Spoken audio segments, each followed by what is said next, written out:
let's put the panelists together here. Everybody knows who I am. My name's Gina McGowan. And one of the things that I've done here is I've put together a panelist. Number of these folks I've known for many, many years. And I think everybody here has become a fast friend. So I thought one of the things that would be interesting to do for this particular Blue Team Summit, we all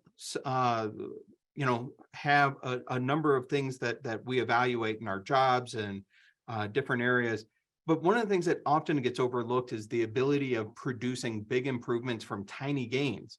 There's a gentleman that wrote a book, it's called Atomic Habits, that talks about this and talks about how with very small improvements that can be repeated time and time again, and we can get very meaningful gains out of things that happen inside of our environments. Average speeds often give us better results than trying to run a sprint. Get into it for the long game.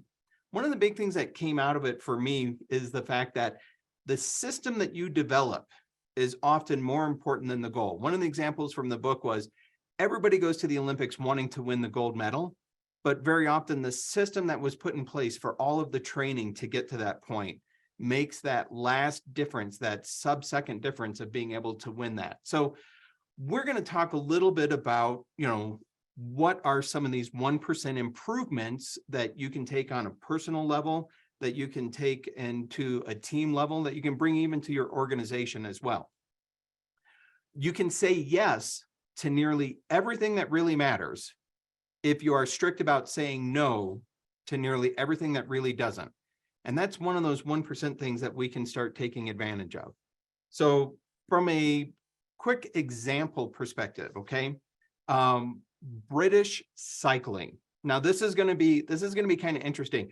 I want to set the stage for the British cycling team. They were bad. They specialized in mediocrity. Okay, and how many of us can relate to this? With sometimes we go to work and there's a slog of mediocrity that's happening. 1908 was the last time that the British cycling team had won a gold medal. So it's a long time, over 100 years. They were underwhelming. The bike brands avoided the team. There were bike brands that were like, please don't ride our bike. We don't want to be associated with you. This is how bad the British cycling team had gotten. And so this guy, David Brailsford, came in and he said, we're going to focus on the 1%. We're not going to do these big, huge uplifts and changes and everything. We're going to focus on the 1% things that we can do to make a difference and find the little things. So for example, when the athletes were on the road, he looked into what kind of pillows they used to be able to get the best sleep. He painted the inside of the gear trailer bright white, so it was easier to find little pieces of dirt or little pieces of dust that get in and affect the gears and affect the chain and the fine componentry on bicycles. They evaluated and determined what were the best massage gels for the athletes to use and when they should use it, pre-ride, post-ride, things like this. They even got to the point where they were measuring how much they started putting heated shorts on all the athletes during very particular rides for very particular temperatures. So all these little things like biofeedback and hand washing so people wouldn't catch colds. He concentrated on the little tiny things to make the big improvements for the team. Now, 5 years later, they went from mediocrity to the best cycling team out. They dominated road and track cycling events. At the 2008 Olympics in Beijing, they won an astounding 60% of the gold medals available. Not because they changed bike brands or they put a superstar on the team, but because they focused on the 1%. 4 years after the Beijing Olympics, when the Olympics came to London, they raised the bar and they set 9 Olympic records and 7 new world records as a bicycling team. That same year, Bradley Wiggins went on to become the first British cyclist ever to win the Tour de France. And the year after that, his teammate, Chris Froome, won the race, the Tour de France, and he would go on to win it again in 2015, 2016, and 2017, giving the British team 5 victories in 6 years. That's pretty significant when you think about it. During the 10-year span from 2007 to 2017, the British cyclists won 178 world championships, 66 Olympic or Paralympic gold medals, and then they captured 5 Tour de France victories. This is very widely regarded as the most successful run in cycling history.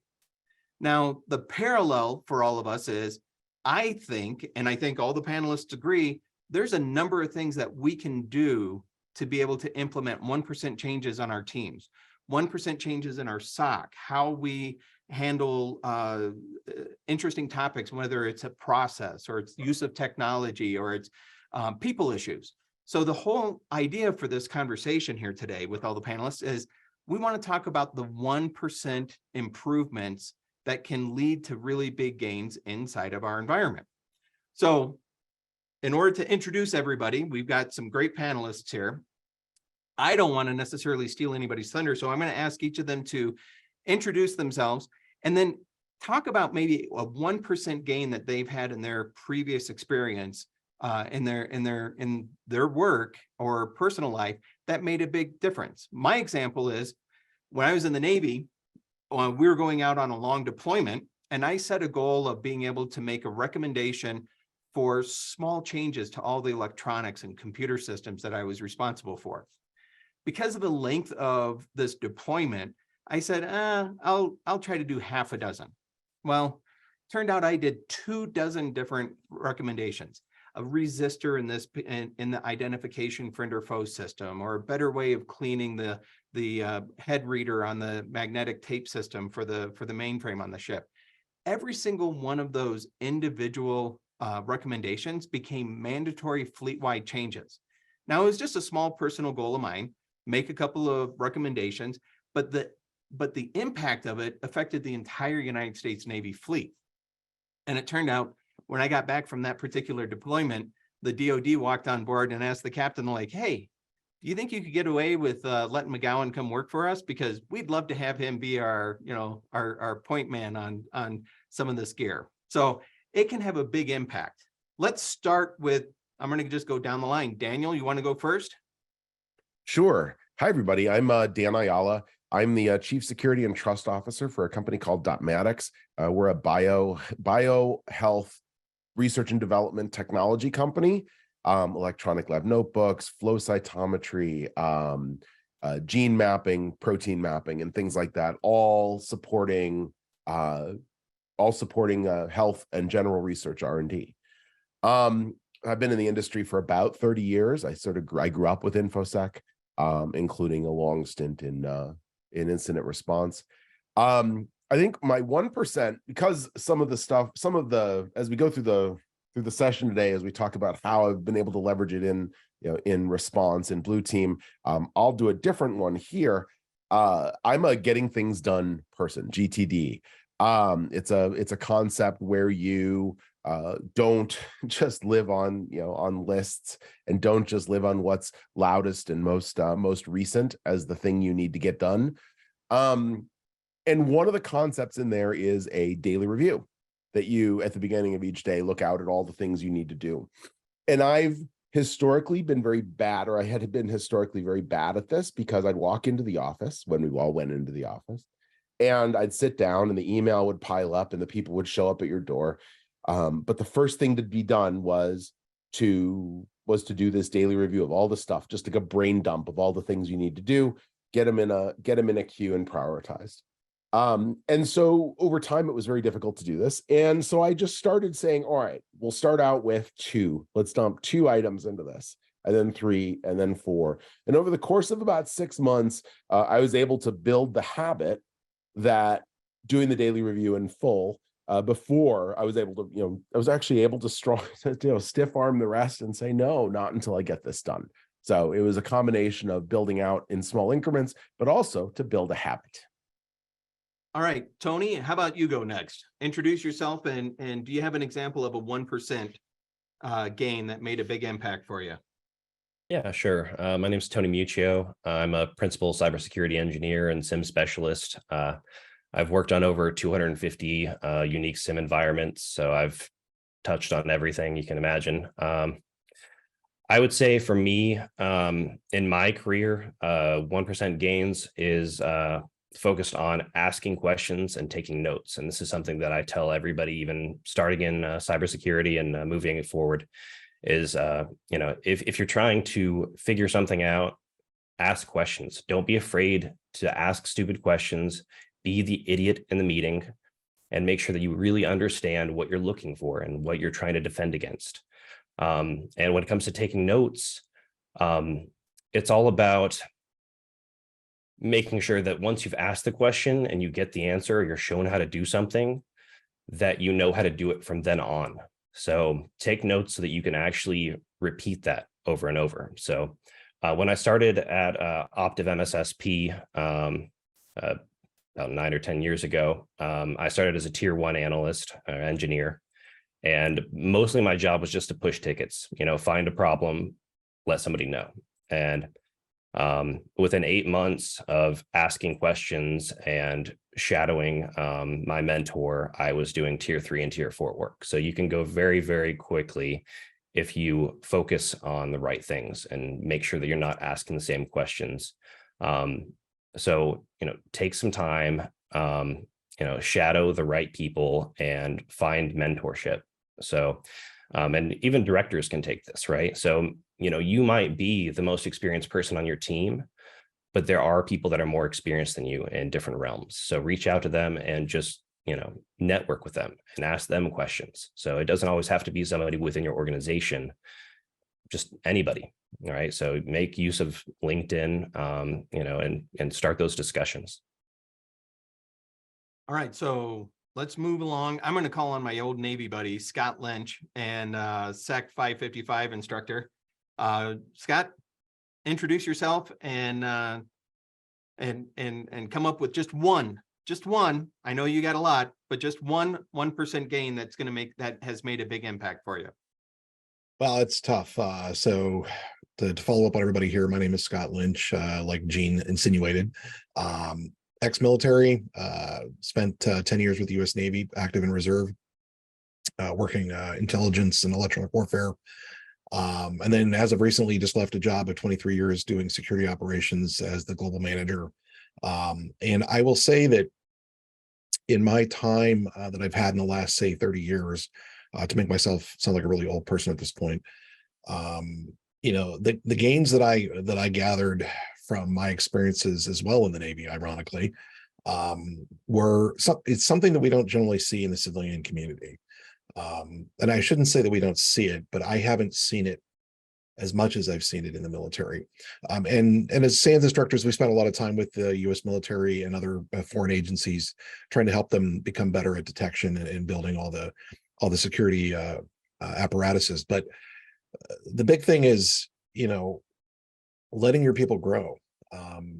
It's one of the things that I know I struggled with when I came over to the civilian side, which is, we were very much a team, and we leveraged each other's experiences, kind of like Tony was mentioning, taking advantage of other people in your organization to help build you up while building the organization up. And it would be my hope that, most companies out there, especially the leadership teams that are managing IT and other parts of the organization, will empower their folks, especially their juniors, to kind of grow into a position where they can be advantageous. To kind of put that in perspective, one of the things we had tried in my company years ago was changing the review process or the evaluation process for employees. And one of those was doing a coaching process, basically. And it's funny because you're telling a bunch of people, a lot of the folks that I work with were ex-military. So when they come in the room and they say, we're going to teach you how to be a coach and be a mentor, everybody just kind of looks around the room like, well, we already know how to do this. The problem is we weren't doing it. Realistically, sometimes you have to be told, reminded that there are things that you can do better, improvements that you can do, even if it is a 1% improvement of simply listening before speaking. As Stephen Covey would say, right? First seek to understand, then to be understood. Just to throw quotes out there, because I can't let Gene have all the quotes this week. So to kind of summarize this, one of the things I gathered from my time in the service was when I became a senior NCO and I was a supervisor, letting the juniors come in behind me that were also had gone through the same training, actually get a chance to turn the wrenches and do the things. It's hard to let go. It's hard to let folks step in and do what you used to do as the subject matter expert. But the benefit for me was getting that experience not only as a leader, but also getting a chance to watch people grow and blossom and potentially become better than I was. The reality is we're not always the smartest person in the room, and taking advantage of that opportunity to help the individuals grow as well as the organization is superior in my mind. So that's enough for now until the coffee kicks in. Awesome. All right. So then the last one here for an introduction is Scott McCandless. Scott, we're gonna have to find a quick differentiation. Scott L, Scott M. I don't know. We'll find something. Go ahead, Scott McCandless. I'm not sure what that differentiator is, but yeah, thank you everyone that's attending this panel. This is a great one. This is an area topic that is a passion of mine. I'm Scott McCandless, the Information Security Manager at Holland & Hart. So I work at an AM 200 law firm as a manager, and I started there coincidentally today, 12 years ago, because my CIO had sent me a special message. And I started as a database administrator. So here's someone that's boots on the ground, keyboard. My career path was essentially, hey, I'm going to be a database administrator, and that's going to retire me. But something pivoted a couple of years into the job that someone said, hey, you're really detail oriented. Why don't you do some cybersecurity stuff? And funny enough, I was like, sure, let's do this. So we had a lot of clients as a law firm ask us a lot of cybersecurity questions. And I'm like, oh, we're missing out on process, technology stacks, people. This is a big deal. And so I kind of tried to shoulder a lot of this, building up our security program at the law firm. And my 1%er, and I have a ton of these, but mine, for me personally, was knowing when to ask for help. Because at some point there was a crossover that says, wait a second, I need someone that's a leader at the CISO position that I don't have those skill sets. I need assistance on this technical stack that I don't have that SIM experience. I don't have that piece. So that small little ask of my senior management at the time, it kind of blew their mind. We had no chief information security officers at our organization. We never had, it was a partnership. The attorneys ran things. We had an IT director, and it was like, oh, we don't. And I remember the general counsel partner told me, he was 40 years in litigator. And he told me, he says, Scott, we don't do chiefs here. That's not how we run. We're not a C-suite. And I said, well, we're going to have to change that. And that little ask of help of senior manager, from convincing general counsel all the way to our IT management, really helped me in the small gains, because now we could build out a team. I wouldn't so stress. I could shift off my database administrator responsibilities to 2 other staff members. Our team grew to about 5 direct full-time security folks and about 6, which I hope to discuss a little bit in the panel, how I use these part-timer tech support to assist the security team, but there's about 6 or 7 I work with there. But it's those small 1% gains of knowing when to ask for help.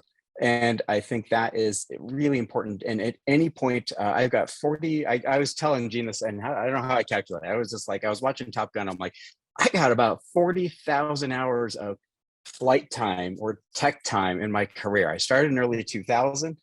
Here I am in 2023. And it was more on the technical side than the leadership, but I started to pivot into the leadership side because, as Scott and Tony and Daniel has said, it was one of those things where I had this institutional SME knowledge, but I'm like, I can't no, this is not good.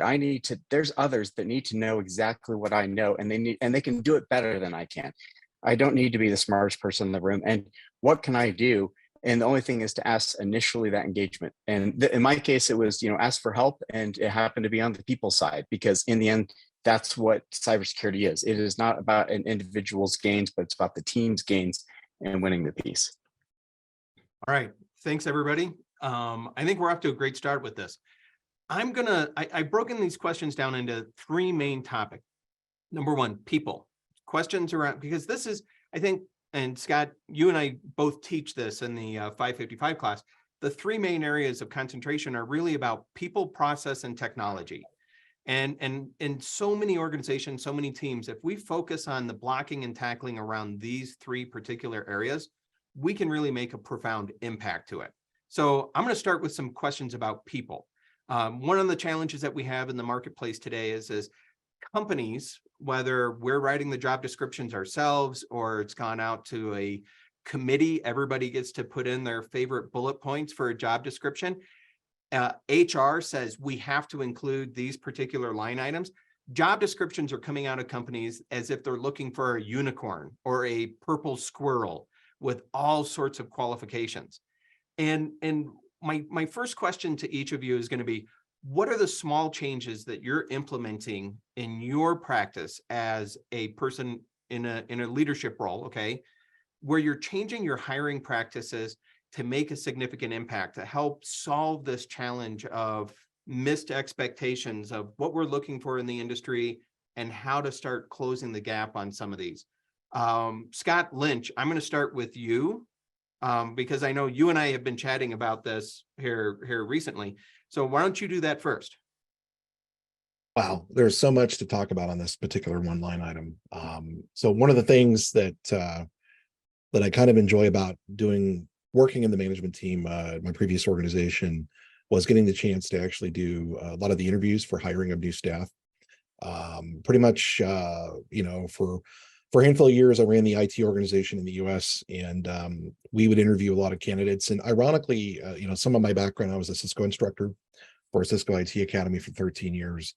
And so it gave me a real great opportunity as an educator, but also as a manager to like see who the purple squirrels were, so to speak, in people that we can poach from the educational ranks, not unlike we do even as SANS instructors, as an example.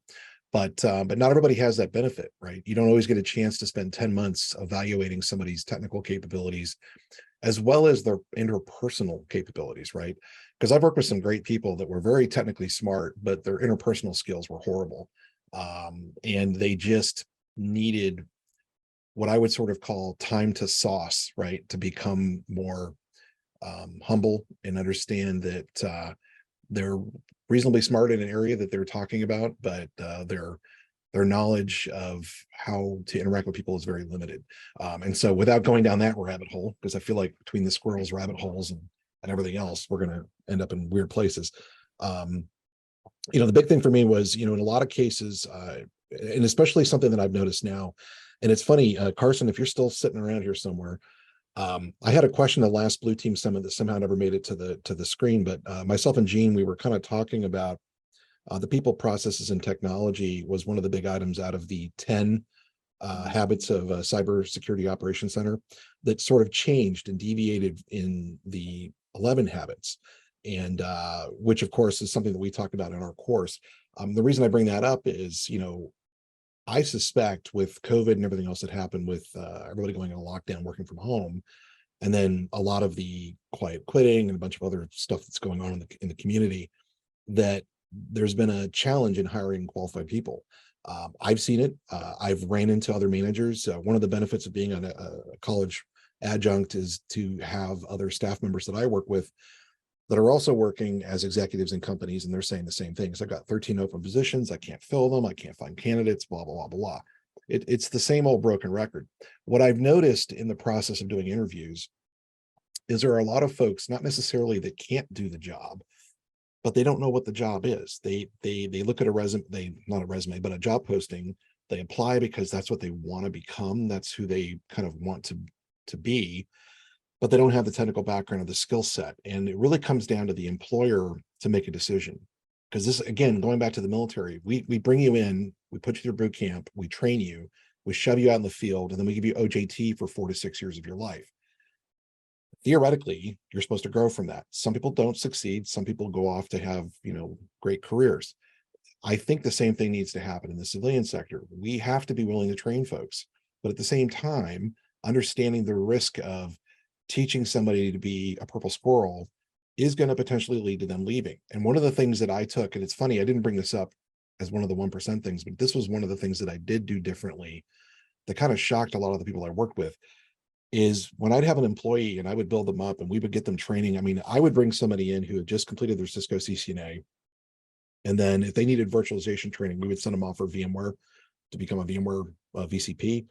And then if they needed an OS background, we'd send them out. And this is just an IT generalist. We're not even talking network engineer versus server engineer. I made sure they all got all the exposure they needed. SANS, Cisco Live, whatever it was. And a lot of those people would get smart. They would get out into our operational environment and they would do a lot of great things. And then somebody would come knocking, right? Headhunters, recruiters, whatever. And then they would say, hey, I'm looking at possibly leaving. I don't want to, but like they're offering me 50% more salary, you know, whatever it might be. And this is classic of every company. It's not just my last employer. Sometimes it's unrealistic. I can't give you, you know, $150,000 a year as a junior network engineer, right? That's just not going to fly. If somebody else is willing to do that, that's what we're competing against. And what I usually do is kind of, I guess I think Richard Branson kind of wrote about this a little bit, right? Where basically, if I can't help grow you and keep you in the company, then I'm going to help you leave the company, right? I'm going to try to bolster you so that you are successful and that you can go off and be the best engineer that you can be. Because I would like to say, I hope, I'd have to talk to the guys again, but most of the guys that left our organization, that left my management, went off to become managers, high-end producers in their organizations, and we're still friends. We still talk. We still help each other with the hires. There's a professional courtesy and respect from that. I've seen other ways that this is done, and it's not pretty, right? We have a tendency, once you hear somebody's thinking about leaving, it's the kiss of death, right? So anyway, that was my ramble. Coffee's So taken. I'm going to interrupt you here. Two things. One, welcome, Gina. That was Scott's most embarrassing moment ever. Now it's your no, that's not right. It's not the most embarrassing moment ever. You get to introduce yourself, but when you introduce yourself, Gina, please include something that's happened in your life, whether it's technology related or personal, that made a 1%, you know, take that tiny gain that made a profound impact in your life. Kind of introduction story real quick. My name is Gina Yacone, and I am the Regional and Advisory CISO for Trace3. Prior to that, you know, I was mainly in consulting. I was helping in a vCISO capacity for about 12 organizations. I have a couple gray hairs. Luckily, my blonde covers them up when I get it dyed. And before that, it was building a security operations center, which had an MDR platform and a threat intelligence platform that got bought by Sophos. And then if you really want to go back farther than that, I do have 14 years of legal as a private investigator at a high profile law firm. So digital forensics became my best friend for many years. Great question about the 1%. You know, for me, it is truly waking up every day and actually writing out my priorities for the day. Like, what are the top action items that I want to achieve versus other stuff that may be considered noisy. So it's really kind of focusing in on, you know, what does my potential day look like? And as well as putting those, you know, kind of strategic, you know, goals for the day in my calendar and planning accordingly. Awesome. All right. Sure. So the question that we had previously was, you know, the world as we know it, every job every job description that goes out right now is looking for that unicorn, for that purple squirrel. And I think it's kind of fitting that you're wearing a purple shirt today, Gina. I really want all these extra things in order to be able to have a qualified candidate. So Scott was the first one to answer that, but you know, he said a few things about training people that I want to transition to Scott McCandless real quick, because Scott, at your company, you have a really good program of hiring people in at a particular level, training program, and moving them through the ranks to success in both a technology aspect as well as a personal career development. You want to expand on that a little bit? What are the 1% things that you're doing at Holland and Hart? Well, it absolutely does. Thanks, Gene. It absolutely starts at the job description level. The first thing I do in any organization, you partner immediately. There's two departments you have to partner with and get to know them well, which is your HR department and your finance department. These are the people end up going to be helping you hire the right people into the organization and the right people signing the sign-offs on the tool set you're going to need. From there, when you get an organization, our thing is we had to rewrite our job ladder. If we're finding that we're in organizations that don't seem to be working to hit a wall or a brick, then it seems like, oh, that's a dead end and we have to start looking for at the other places. But there is a 1% gain that I was able to make, which has been transformed the organization, was if there isn't a job posting or a job title in that organization, creatively work with your senior manager, get one created.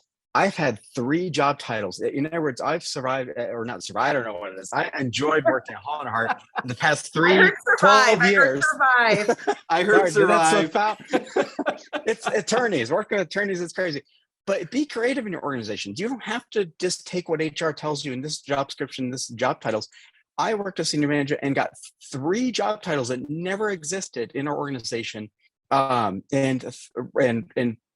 got promoted into those. But more importantly, it was they kind of, the way HR looks at it is they take the title and they say, oh, this is the job range, this is a salary range.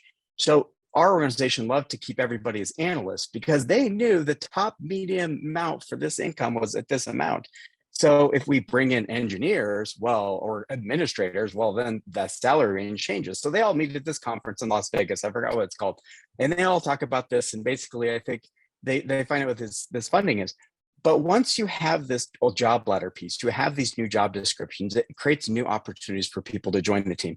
And where you can, on the training side of pieces, is that to me, I've always kept as a solution engineer, I was always like, as soon as I learn it, I need to dump my knowledge and give it to the next person in line. And that could be a senior level person, just to make sure that everything's in, or to the same level, and or some juniors. And that's how I built out a lot of the team, where I've got these part-timers from service desk.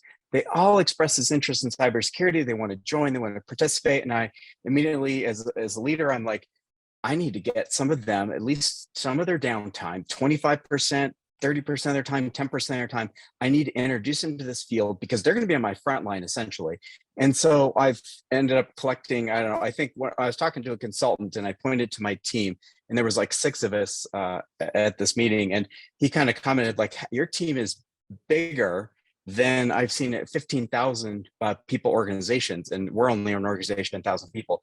And the reason it's working is because as soon as I trained my analyst, I immediately take the analyst and say, you get to spend a month with logging and monitoring, pen testing, identity access management controls, writing these SOPs and procedures. And immediately, as soon as they finish that, I'm like, you're going to train the next tech. And then that person then takes that information, learns it, and then immediately dumps it. So it's a touch and go very quickly. And it's amazing how you can hand off that type of training work immediately to downstream to other teams and give them the experience that HR is not seeing. Oh, you can't get this job because you have no experience. Now they have stories for all these things. How did you handle this incident? How did you write SOPs? How's your documentation? How's your presentation skills? And you just, as a leader, you have to just find those moments that everybody has downtime in their job, and how to get that training disseminated to the next person. And then it's train the trainer from there on out. Awesome. Gina,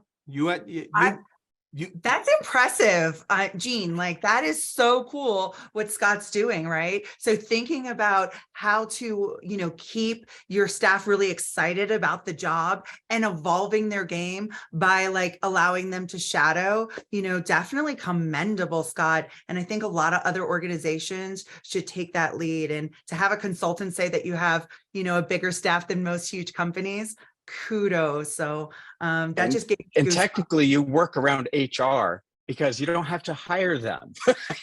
They still get paid what they do, and you motivate them by the work. So it was my creative way of being like, well, I can't hire these people. We're waiting for the next person to leave the organization. I'm more like, I need more people, but how do you get more people? It was a way to get a little bit around HR, and you get what you need. I think it adds up to like 2 other full-time staff members. I love it.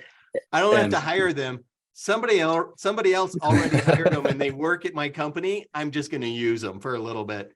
Okay. So I want to switch to the other side of the coin. Okay. Because I think we could all, spend a lot of time on this one, but I want to talk about what the applicants can do to differentiate themselves, because they're struggling on the other side of this tug of war scenario where, whether they go to Dice or they go to LinkedIn or they go wherever, that they see this job description and we've all heard the horror stories of entry-level job description requires CISSP, CCNA, and the list goes on and on.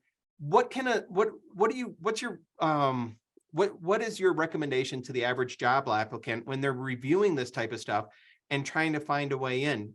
Tony, you want to take the first stab at this, or you want me to? Sure. Okay. Yeah. So I actually have two friends that are trying to get into cybersecurity, and this is what I've recommended to them. Get specific. Know what you actually want to get to. So it doesn't mean that you have to have the experience right now, but with cybersecurity, the best part is that you only have to know everything. So you have to be very specific on what role you actually want to focus on, because we are so broad in cybersecurity that you could spend an entire lifetime on just one solution and still not hit the bottom. So being specific on what sort of job role you want in the end, maybe you want to be a CISO, maybe you want to be the best damn engineer out there, right? Maybe you want to focus on automation, whatever it is, focus on that. Look at the job roles that are out there and see what they're expecting from you and dig down from there, right? Speak to people that already have that position and see what they recommend. So there's a lot of ways to go about it where, looking at other people's experiences and aiming your goal toward that will be far and above anything else that you can do. Awesome. Daniel, do you have anything you want to add? Yeah, lots. I think we're all fooling ourselves if we think that relationships don't lead to roles. Your network is the most important part of getting jobs and getting in the field. In the spirit of the 1% item, expanding your network by some small number of people per day, per week, per month, whatever it is you set, of people that are in the field. If you want to get into the field, making relationships, building knowledge and conversations with people in the field. And I'll open myself up. Please reach out. The other is reach out to the hiring manager. It may seem like it's invasive, but I don't know, I'll just look for nods of the people on the screen here. If somebody reached out to you while you had a posting and asked questions about the job, would you be offended? No. So Of curiosity, I love it. exactly. Well, it shows taking that initiative. It shows that you are interested in the job. So build out the network, ask questions, and get to know people. Because here's the reality. You open up an entry-level analyst job, and a friend of mine just had 1,000 applicants apply for that job. How do you get down from 1,000? It's not, well, ATSs are the applicant tracking systems are garbage. So even if you go through them on your own, you're going to pick out either names or you're going to move certain things to the top. Hey, I talked to this person. This is a known entity. So please, reach out, grow your network, spend time with other people, and learn about the job. And it doesn't. I guess the other part is don't make it transactional. Hi, I'm interested in a job. Please reach out. Get to know people in the field before you're looking, so that when the time comes, you say, "Hey, I'm ready to look," and people know, and they can be, "Hey, you know what? I just heard that Scott's got a thing. Go talk to Scott. Or I'll introduce you to Scott." Those are the kind of ways that jobs happen. And I'm going to add a couple of things to this. One, and of course it's going to show my age, but there's an author wrote a book called Dig Your Well Before You're Thirsty. And so guy's name is Harvey McKay. It's a little bit dated, but the concept is still very applicable today. When you combine Tony and Dan's advice together and you start saying, I'm really interested in MSPs, MSSPs. I want to get exposure to a breadth of technologies, and start reaching out today. Don't wait for the job application to get posted, the job description to get posted. Reach out today. And I'll give you another example of this. Daniel and I met because I was looking on LinkedIn, and this is kind of a funny story, and he was connected to a friend of mine. He was actually connected to my dentist. So the introduction went something like this. Hey, how do you know Brett? And Daniel wrote back and he said, well, he's my cousin. How do you know him? And I'm like, well, duh, he's my dentist, but you just never know, making a personalized situation and how that's going to develop over time. So one, don't wait for a job description. If you have an idea of what you want to go after, pursue it and start meeting those companies today. The best job is the one that all of a sudden gets opened up and you're one of the first 5 people they think of. Hey, Gina's expressed interest in this before. I'm just going to pick up the phone and see what her availability might be like to have a conversation about it, et cetera, et cetera, et cetera. I would Go for it. no, I was just gonna say I would add to this that, you know, being a hiring manager and going through this quite a bit and getting hit with hundreds, if not thousands of resumes, it is a brutal slog. And what I found, at least from my experience, is if I find a candidate who has written blogs or something on a wiki somewhere or tweets, technical stuff, it gives me insight into where their mind's at, basically. I've heard people argue that, you know, what people do in their personal time isn't relevant to blah, blah, blah. But I really feel like if you're excited about this, like we are, and you're actually participating in the community, it's going to show. And for me, at least, it's been a shortcut. If I found somebody was blogging about virtualization as an example, and I was hiring as a network manager, and I was reading their write-ups, and I was like, holy moly, man, this person's like spot on. That's the kind of person you might want working on your system, because they have the technical mindset. They can explain the problem that they're trying to solve. It's not going to solve all the problems, but it certainly helped. In fact, one of the things I posted in the main comment section is the Blue Team Village from DEF CON Meet a Mentor. So this is a program that the Blue Team Village has been doing for quite a while now. I got tied up at DEF CON in 2018, 19, I forget, as a volunteer. I guess it was right around COVID, so 2020 maybe, when everything went online. And super group of people, made a lot of connections through just sitting on Discord and actually working with your old boss, Gina, as one of the speakers in the green room. So it's kind of a weird, I don't want to quote Kevin Bacon's 5 degrees of separation, but you'll be amazed at how many connections you can make with people by simply getting out into the community. I mean, I had a student in DC in one of our classes that I ran into at a SATCOM cybersecurity conference, and they live in Utah. So they were in Virginia. Like, and what are the odds that you would sit at the same table in a group of 200 people?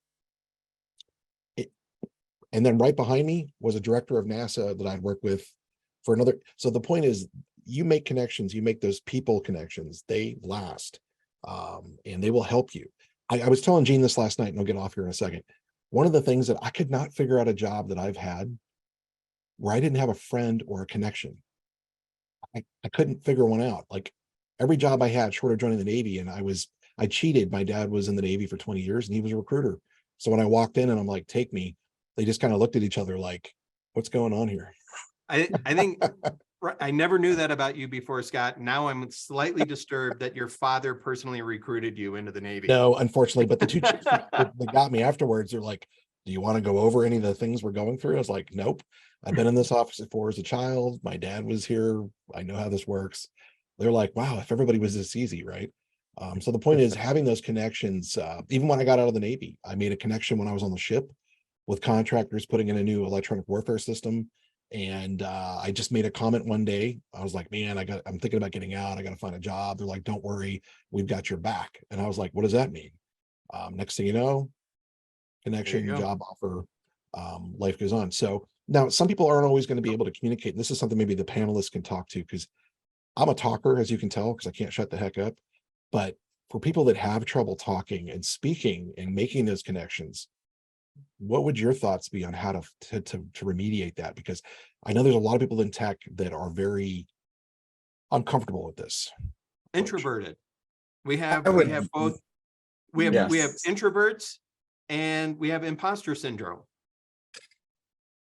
Well, I think one thing that we have to consider as well when it comes to jobs is a lot of the times the hiring manager already has an idea of who they want to hire before the listing's even public. So there's a lot of times where people reach out privately and say, hey, this position's opening up soon. Are you interested? So networking is extremely important. And I think, blogging and things like that, if you're introverted, helps a lot. You can take your time, you can edit it, you can make sure that you're speaking clearly, trying to record videos or tutorials, anything you can to take your time and show your skills. Hey, Tony, not to interrupt you, but you said something that caught my attention. I was thinking about this the other day. I've noticed on Twitter, I still haven't ejected yet, even though I have sucked it up and bought the blue mark because I didn't want to deal with whatever crazy was coming. I've noticed a lot of folks are posting job opportunities or they're asking for help finding them. And I'm seeing a lot of traction there. And I'm not saying that Twitter's the answer, but has anybody else had any experience with that? Because I mean, that's a great way to network if you're already in the community space, right? I would say personally, I found Reddit to be really good as well. Like, finding the people that are actually answering and asking questions within those groups. If there's a particular solution that you want an expert for, look in there and see who's answering questions, because they might be the perfect fit. The other thing I've found for introverts, which I'm going to have to take this on faith because I'm not one, is none of us are. That's Yeah. why we're all on the willing to hang it out, right? is the use of I'm told my wife is a very heavy introvert. I'm told that asynchronous communication is a good middle ground. Things like Slack, things like Twitter, things where you're not actively having to exert energy, like physical people face-to-face time energy, but can still communicate. Introvert doesn't equal bad communicator. So finding things like local groups that are in Slack, or or affinity groups, or even the equivalent of the Slack that's going for this conference, and its forms that exist outside and will persist. Using those as ways to get in touch with people, where you can again prep your comment, you can read it over, you can send it, and you don't have to burn the physical energy that comes from talking to somebody face to face. I would love to kind of talk through that a little bit more. And I think it's really a great time to be uncomfortable with being comfortable with being uncomfortable. We're in cyber, right? So every day it moves so fast. So you always have to be learning. You always are kind of in this uncomfortable space. And so to really kind of hone in and just find this calm and knowing that everybody is continuously learning. We've all had that imposter syndrome. But what Daniel's saying on utilizing post and either LinkedIn or Twitter or whatever your medium is, or Slack, to compose your thoughts and write about a topic that you feel passionate about. Over time, I think you're going to get more confidence to be able to talk to maybe hiring managers, or the person who's speaking on a panel, or a speaker at a conference. But it's because you've kind of conditioned yourself to kind of just feeling comfortable in maybe getting, a backhanded comment or somebody trying to school you, right? And that's way okay. That's all of us growing. It's the way that you guys handle it. That's really important. So I really like those comments that you had there, Daniel. I want to add to it as well. I really appreciate the comments being made here, because it turns out I'm not only very introverted, and yes, I'm going to need a 2-hour nap after the summit just to kind of recharge. Two is, I don't use social media because I'm too afraid of what I'm writing on Twitter or Reddit or whatever. Even our Slack channel we have going on in the summit, I'm like, well, maybe, Tony might not, he might not understand me. I'm like, oh, so you talk yourself out of these things. But the advice here, and going back to taking notes, if you are trying to better yourself and getting into the right job description, and you don't know how you're going to do in the interview, you don't know how you're going to do in front of the hiring manager, or you're running it, these are all practice areas. Going to these summits, even this virtual summit in the chat, you get to introduce to each other, get comfortable with it. Everyone is out to help each other. And by getting out of the community. So Gene knew me probably, 5 or 6 years ago. And I could say I was just part of this other organization in cybersecurity in the Denver area. And the very first meeting I attended, there was a bunch of people around. They're all eating and they're going through the agenda up there. And I sat there quietly. I didn't say a thing. I was too afraid. I can't speak up. And here now I am president of that same organization 5 years later. It takes persistence. It takes practice. I'm not the best communicator, maybe both in writing and verbal, but you can get from introverted.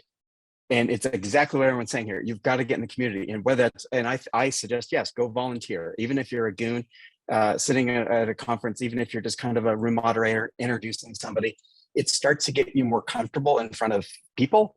And then you can get out if your organization is remote only and you don't have quite the interaction with your organization that you used to as in person. This is an opportunity to get you, and you have to get outside your organization. This is where you find the mentors. This is where you find the good friends. And yes, my LinkedIn actually is not up to 500 people. And that's because I don't just accept every single connection, although I think I got 100 last week, because I need to have a conversation with who I am connecting with to say, I know who this person is. I think and my LinkedIn, I think I've tweeted one promotion out of like the years I've been on LinkedIn, because it's just, but I still read all the things that are on the Slack channels, the Discords, the Reddits. I watch that conversation and try to learn from it. So when the moment comes and I'm invited to speak on a panel and summit, I'm presentable in some way. So I'm gonna interrupt because I know we could all keep talking about this. And this is something that's near and dear to my heart is people trying to get into cyber and the job description disparity and things like this. And somebody actually posted this question in the questions for speakers and asked, how do you interpret job posts that show things like full-time, entry level, et cetera? And his example was, this is clearly not an entry level job. And he expressed his frustration. He's like, this is a really frustrating situation because they call it entry level when it's clearly not entry level. And he said, should I apply for these as a fairly entry level person in cybersecurity, even though it's clearly asking for more than entry level? And the way I would answer that is absolutely apply, but try to reach out to the people and ask meaningful questions. And one of the things that I find helpful as maybe a specific tactic that I've used is, wow, that's a lot of really, interesting job items in that job description.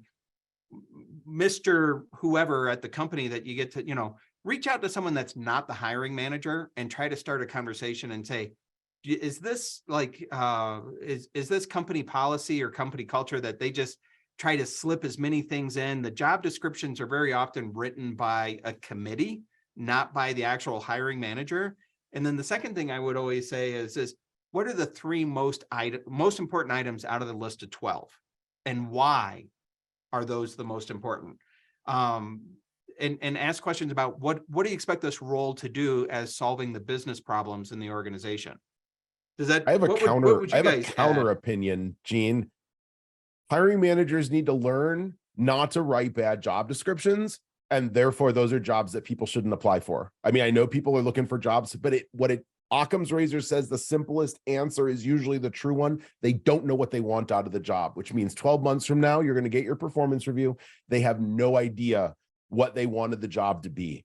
Hiring managers, and as a hiring manager, I will say this, I'll say it over and over again. We have to learn, we have to be punished for being bad for continuing to perpetuate really bad hiring practices. Okay. So there you have it. Two opinions: apply and don't apply. Skip those jobs. No. But I would still use it as a learning opportunity from a build my network, get to know people, and see and be able to try to interpret why such a lousy job description came out in the first place. Okay, one of the things now I want to make sure that we cover. I want to switch topics to technology and the use of process around technology. One of the reasons I asked Tony to come on and participate in this is because I've been following him on LinkedIn. We talk about how, you start making connections and you follow people and everything else. And he had a really great analogy the other day, not too long ago, about how companies buy technology tools. And it's very common for vendors to say, this is your single pane of glass, especially when it comes to SIMs or SOC tools. We want to be your single pane of glass. And he went on to have an analogy about window cleaning. So Tony, what would you include? One, I want you to finish the analogy. Okay. Sure. But then two, I want you to think about what are the 1% improvements? What are the 1% items that you can leverage in this particular silo of technology? Sure. So my analogy was that we're constantly sold on, SIMs being a single pane of glass, somewhere where you can look to see all of your security events and common events. And I don't know if we necessarily maintain our SIMs or other technologies like a single pane of glass, because with high rises and skyscrapers, they typically wash their windows between once a month or every 6 months. Now, are you actually doing that with your security technologies? Because a lot of businesses don't. And the very important part about this is to make those small changes and make sure that you're constantly cleaning those panes of glass. So you can look for making sure that you have all the right log sources. You can check your alarms to make sure that they're targeting the right log sources. Checking your blacklists and whitelists and exclusions. You can even monitor your parsing. A lot of the times you'll have something where the log source shows that it's logging, but when you actually look at the logs, half of it isn't even parsed. Nothing's going into those fields. And that means that your alerts aren't going to do anything. So, making sure that you're getting the clarity you need and actually being able to see into that pane of glass, that's the most important. Oh my gosh. I literally 100% Tony. I mean, for me, when you're thinking of just having that hygiene and building out that checklist on what you should be doing, maybe weekly and quarterly and biannually and annually, from a SOC perspective. And it truly is also that visibility. When we're thinking cybersecurity metrics and measures, if we're pulling that from a SIM or some type of log aggregator, and the data hasn't been cleaned, right? You haven't audited your suppression rules or whatnot, you have bad data. And what you're then reporting is on bad data because maybe you don't have the visibility, and even when you're thinking about those log sources, taking it one step further, right? So say you're pulling in vulnerability, log sources. Well, is that vulnerability manager or tool actually pointing at everything it should be? So even then, and then one other thing that I would say for the 1% is when you're thinking about the, case notes and or tickets, is potentially creating a template that what items that you need in there. So you're properly communicating kind of that from a documentation and a hygiene perspective. So, it may be frustrating in the beginning and a little cumbersome, but I promise it'll get quicker. But thinking from a hygiene perspective, as well as a training up and communicating to your peers, it is vital. I loved your window cleaning analogy. Amazing. Well said. I'm going to use it. I'll make sure to give credit where credit's due. And that's exactly how I introduced myself to Tony. I'm like, hey, if you don't come to the panel, I'm going to use it. Great. It is great from a SOC, MDR, XDR kind of perspective. Brilliant. All right, Daniel or Scott, would you guys add anything to this? I've got one item to add to it. I kind of look at a lot of the security stack within the platforms and that we use. They're kind of like my refrigerator that needs replacing every 5 years. You've got to keep that. You've brought your SIM in. If it's not working for you, you've got to rip and replace. You've got to convince management. And the 1% gains I always look at is every time we hit the budget cycle, we look at and say, is this technology really being utilized as far as it can for based on size organization? Is it actually something that's delivering us value into this, to what we're doing and protecting our data as a law firm? And no vendor is safe, in fact, of whatever technology stack that's implemented, that I won't turn around and say, you're out of here, EDR, and bring in a new one, because it's that fast. It's the point where you bring in some new analysts and they're like, hey, I've used this product for email gateway, whatever, and protection. And they also have all these other great features that we've used. And you just have to be open to the fact that there's nothing permanent, and we're not married to. It's not like bringing in Cisco, your phones, or Microsoft, your OSs, where you're married to it and just put up with the renewals. This is something where you look at that stack and you say, is it working for us or not? And the 1% gain you can do is go to your management and say, it's working or it's not working. We need to readjust this.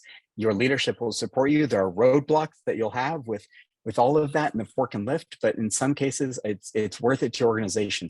And that's why you've got to know all that's out there on the tech. There's so many new products coming about, but you've got to be on top of it to know when to make those recommendations and know when to pivot to something, a better technology that might just do it slightly better. You know, just to follow up on, sorry, Daniel. Go ahead, Scott. It's fine. I was just saying, to follow on to what Scott was saying, one of the things that I've tried to do in our SOC back when I was running it, the problem you run into when you start building a new security organization is you don't know what you need, you don't know what you want, you don't know what tools you really want to invest in.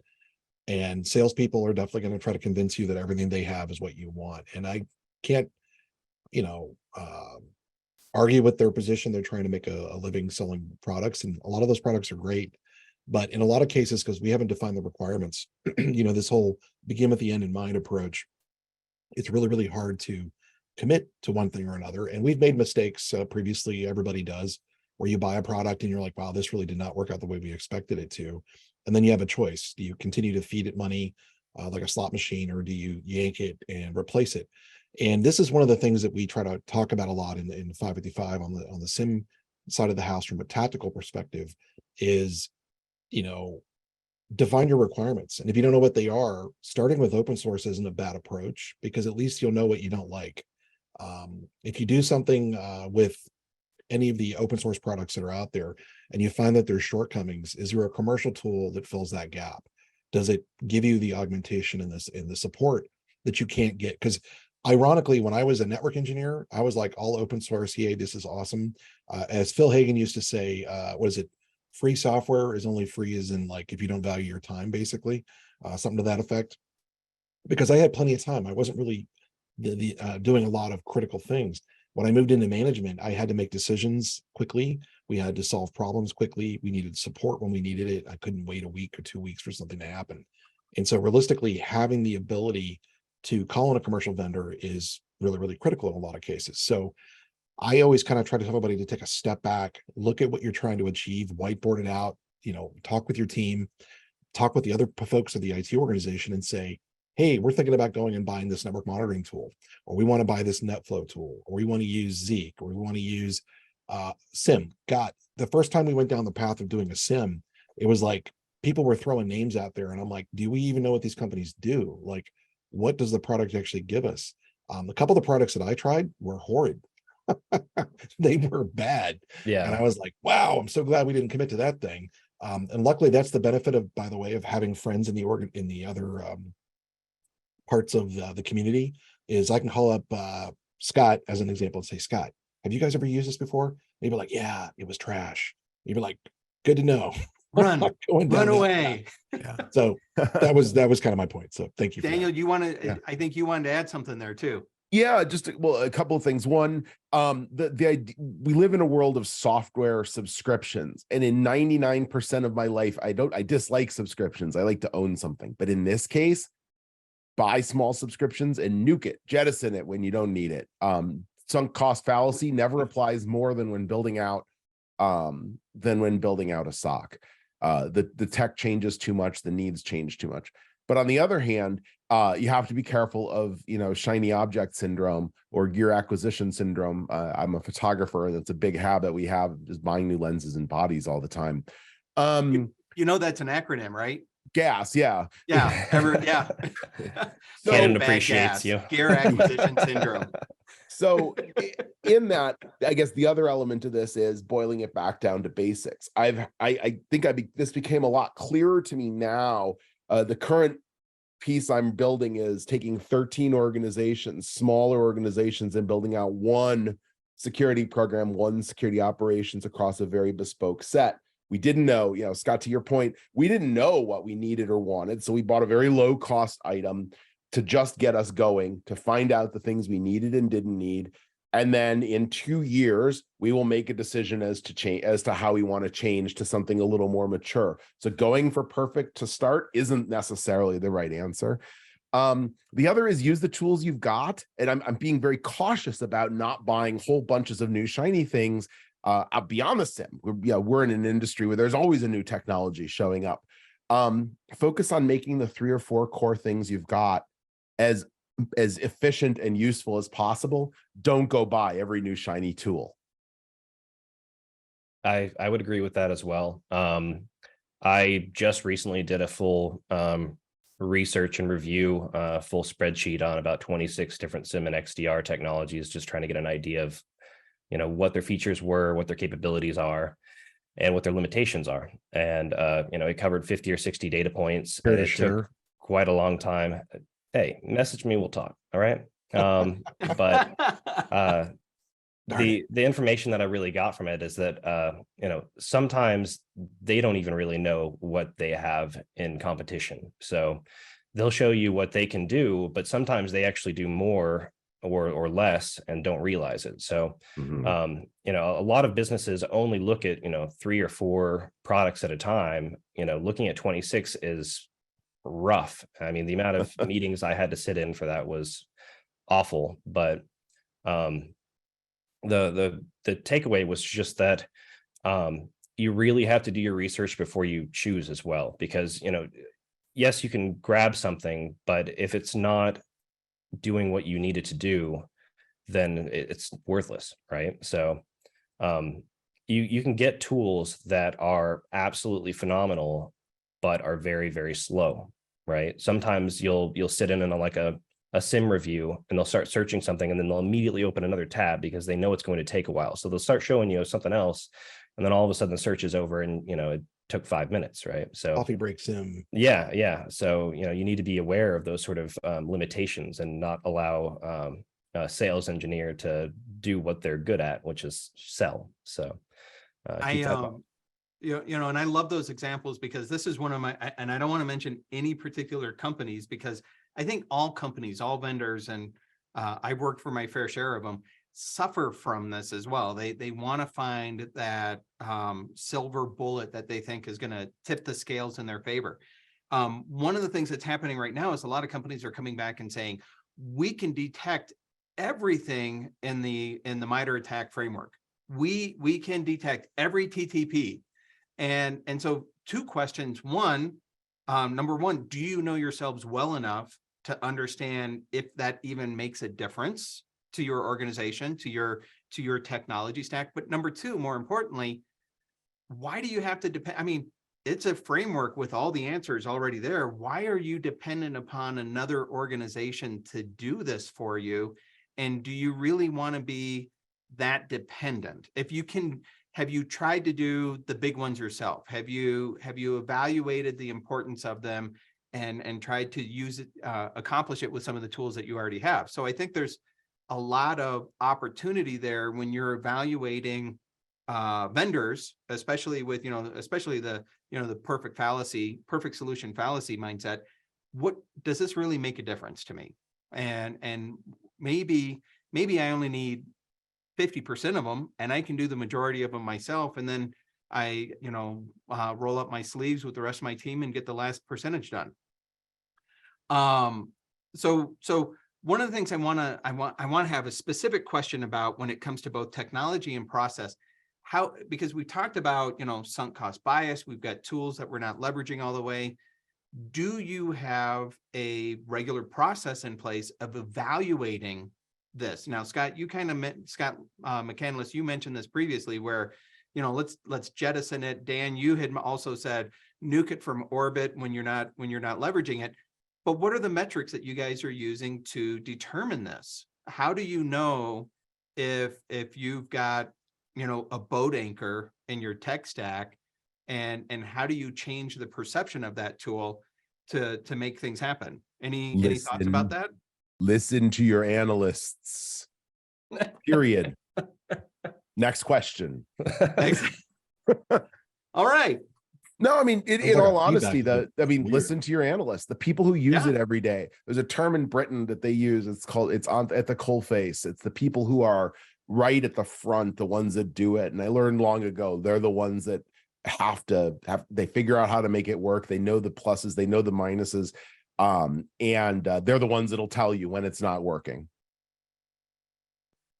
Yeah, Awesome. I actually told Gina a story about this when I was not to bring back the Navy again, but we had a console that everybody hated. And I was bored one day and I sat down and smashed every button that damn thing had, to the point of where I was like, I didn't care what it did as long as it worked or didn't work. What was weird about it is about 3 days later, after doing that for like 12 hours a day, I was the SME. I learned all the stuff it couldn't do. I learned all the cool stuff I didn't know it could do. And suddenly we were interfacing as a liaison to the battle group saying, hey, we could do this better because we learned how this works. I see this a lot with technology, is where students or clients or whoever will complain that, oh, this product sucks, it's horrible, blah, blah, blah. And usually that just tells me they don't understand it. Yeah. Because they haven't spent the time with it. Analysts, obviously, like to Daniel's point, if they spend a lot of time in the field with something, and they're going to realize really quickly that a tool is not doing what it needs to do. But just be aware that sometimes if we're not using something, we don't understand it, we will probably be less hesitant to support it. So Where I come in, I feel go ahead. obligated to clarify that SANS is not suggesting that you test in production. Okay, like Scott just said, I'm just going to smash every did I say button. that out loud? That don't do that in production. I may have simulated a missile into the battle group system on deployment one time, but we were, at least I could scream to somebody to tell them, nope, it's fake. Okay, Scott McCandless, what were you going to say? I was gonna say a couple of things here. Like, so if you're entering cybersecurity, learn that tooling, learn what the security stack looks like. Go create your. That's a lot of products to evaluate. 26. What that might be the record I've taken into account on that. But the idea is, you don't take what your company's currently using, but rather explore what is out there in terms of what kind of products, and you'll find there's common themes that says, okay, this is what identity access management is. This is how you elevate the SIM part. Here's how you elevate the whatever it is, that the XDR piece. And you need to look outside your organization and say, we use these, but let's make sure we know what else is out there. And I think that's really important in the evaluation process. And it's great because you don't have to be a cybersecurity analyst to know what's out there. You can be a good network engineer, kind of pivoting into your firewall role and your networking flow, but yet you can actually evaluate all these things outside of that. So you don't have to necessarily wait till you get the organization and then say, okay, what are they using? And now I'm going to understand what this technology is. You have to take a step back and learn it well before that. And you can have those conversations, which is great, in line, and say, that's how you evaluate. You go to these events, you conferences, you talk to your colleagues and network and say, hey, have you ever used XYZ? And you can get these very honest opinions. People are willing to share what their thoughts are, and if the product is working for the organization or they're looking for rip and replace. And I felt that is really effective, but you have to be able to talk the same language and know that technical part on the analyst side. And yes, listen to your analysts. Absolutely, that's where you're going to make your best choices, because day to day, when they're flipping the switches and smashing the buttons on those products, is it frustrating them and they're getting discouraged, or is it working for them and they're finding excitement using those kind of tooling? And it's their colleagues, is there other people that we find when there's commonality in the organization if they're tooling. So we review it. Yeah, you got to make sure the product is secure. It's not just a venture capitalist that is some funding that has some support and beef behind it that will be lasting at least 5 years. It goes into our evaluation. We make sure, of course, the contracts, T's and C's, there's a whole piece about that, but just make sure that there's nothing in there that says on the T and C's that says we're not responsible for anything we produce. Good luck. We have sensitive data. We know this is really critical to your technology stack, but our contract, the legal part, doesn't support the product you're buying. You may not be an attorney, but it's pretty easy to see in the warranty section or indemnification section. Basically, if they're hands up on that SaaS solution that says, we don't care about your data, we don't handle incident response, and if we get breached, too bad. That's great indicators. We're reviewing that software very, very quickly to say their legal is not on the same page they're developing and producing. So maybe this isn't a good fit. It might look shiny, but it's behind the scenes, it's fool's gold. And Okay. can I add 2 seconds to that? Yo, So- absolutely. So thinking about, evaluating and talking to analysts and creating a team, I'll kind of leave you with that, is saying, make sure you define the business use cases that align to your organization, as well as what does success look like for your team. So they're definitely distinct, but you want to be able to evaluate on business use cases as well as success, and build a community of people who are scoring, that are from different areas of your division. So if it's an analyst, if it's a manager, and if it's the CISO or a senior director, everybody's looking at it from different lens. So to make sure that you're evaluating, and sometimes the most expensive tool will not be the winner, even though maybe it satisfies all the marketing bells and whistles that you like, but once you actually go in there, put hands on glass and be able to narrow it down to a POV, you might be able to see something different. So I just want you to make sure that you're establishing smart processes as well as when you're evaluating, because also we're in an industry where you're seeing people leave like every 2 years. And a lot of times when new people come in, they're like, why was that purchased? And if you can go back and say, hey, listen, here's the scoring, here's the business use cases, here's how, we define success, and here's how it achieved that. You have a really good business use case, not only for keeping the technology, but maybe your budget and or ripping and replacing it. So I just wanted to give those 2 cents. And I think it's a great spot to, when it comes time for reevaluation. This is how we evaluated it last time. What's new that we didn't take into consideration before? That's a learning opportunity for us. I've got an analogy if you want me to share. Yeah. Okay, so we're getting down to time. Analogy today. I love it. This seems to be a theme for you, Tony. I love them. I think they help really describe things for upper management. So I've been pushing them lately, but it's really about understanding what's the best tool, right? A lot of people will say, what's the best tool? What's the best EDR? What's the best SIM, right? But that's also like asking, what's the best tool at Home Depot? There's so many of them, right? So whether it's a pipe cutter or a hammer or a screwdriver, what do you need, right? So they might say we need a screwdriver, right? But is it a flathead or a Phillips head, right? And if you've ever tried to build a computer with a regular large Phillips head, my God, that's difficult, right? So making sure that you have the right tool for the job is very important, and making sure that you have all of the teams that are going to be using that tool giving their 2 cents. That it makes all the difference. What's interesting about that, though, I was thinking about something that Carson said on the last talk about, and I'm going to misquote this. Sorry, Carson. When he said, just do something, even if it's bad, right?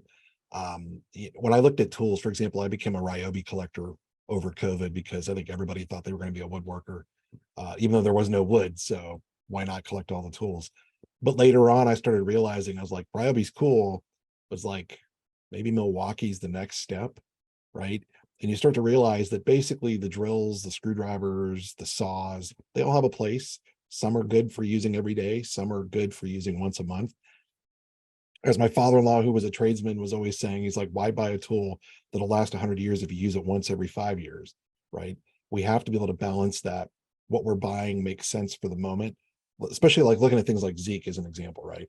When we talk about Zeek at SANS, everybody just looks at you like, I've never heard of Zeek. And it still blows my mind when like Eric Conner was going on about Sysmon, that people are like, what is Sysmon? And you just kind of look at them like, is this really happening? Am I being punked right now? Like, okay, so I'm going to interrupt. We're down to the final couple minutes here, and I know we've got our next speaker lined up, but I want to kind of have this. I feel like it's 2023. We can't have a lightning round without bringing up we're obligated to discuss just real quick, AI, ML, or GPT. Do you think it's possible for these technologies now to help start giving an organization a 1% advantage, whether it's from the analyst perspective or overall tool perspective? So think about that. And on the way out, who wants to go first on this? I know it's very opinionated position. Daniel, you start us off. Sure, I'll go. I think the answer is yes, but I also am the chief privacy officer for my organization. But I'll caveat this with yes, if the companies that build these technologies will let us trust them. In terms of how the data is used, how it's reused, how it's shared, how it's repackaged and reused for learning, and be transparent about it. Now, I'll put the privacy stuff off to the side and say, yes, I absolutely think it can. This is finally big data realized. I've been studying AI for a long time. This isn't AI, it's just really fast ML. But that said, I think this is the realization of what we had always hoped for with big data pools. And by collecting more things, by having more information and analyzing it against a very fast set of correlations, we're going to be able to pull out things. But as Scott said a minute ago, it might not, or sorry, Tony, it might be bad.